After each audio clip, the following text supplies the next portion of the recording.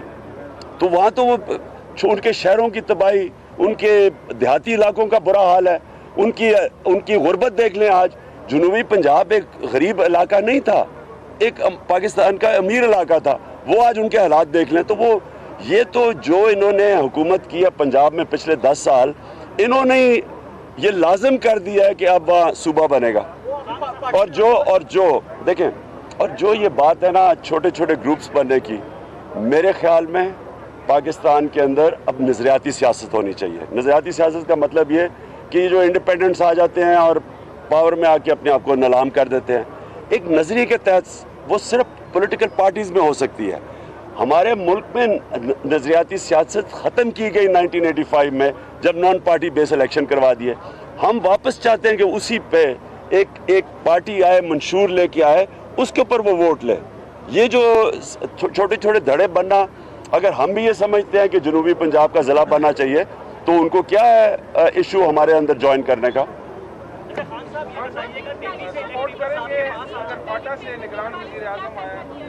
ہم نے تو فاٹا سے یہ بھی کہا تھا کہ سینٹ کا ڈپٹی چیئرمین آنا چاہیے. بدقسمتی سے ہمیں اوور رول کر دیا. ہمارے پاس صرف 13 ووٹس تھی, اس لیے ہم اوور رول ہو گئے.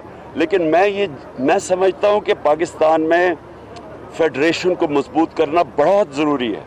جو ہم بڑا فخر سمجھتے ہیں کہ بلوچستان سے سینٹ کا چیئرمین آئے, اسی طرح فاٹا کو مین سٹریم کرنا بڑا ضروری ہے. نہیں تو میں اب سے نہیں کہہ رہا, میں 2 سالوں سے لگا ہوا ہوں کہنے کہ وہاں اتنی بڑی ویکیوم ہے فاٹا کے اندر. اس میں بڑا آسان ہے ہمارے دشمنوں کو وہاں لوگوں کو پلانٹ کرنا اور وہاں تحریک چلانا, اور پھر ایک اور ضرب عضب نہیں ہو سکتی. اس لیے بڑا ضروری ہے, اور یہ بڑا ظلم کیا ہے نواز شریف, اچکزئی اور فضل الرحمان نے کہ انہوں نے مرجر نہیں ہونے دیا.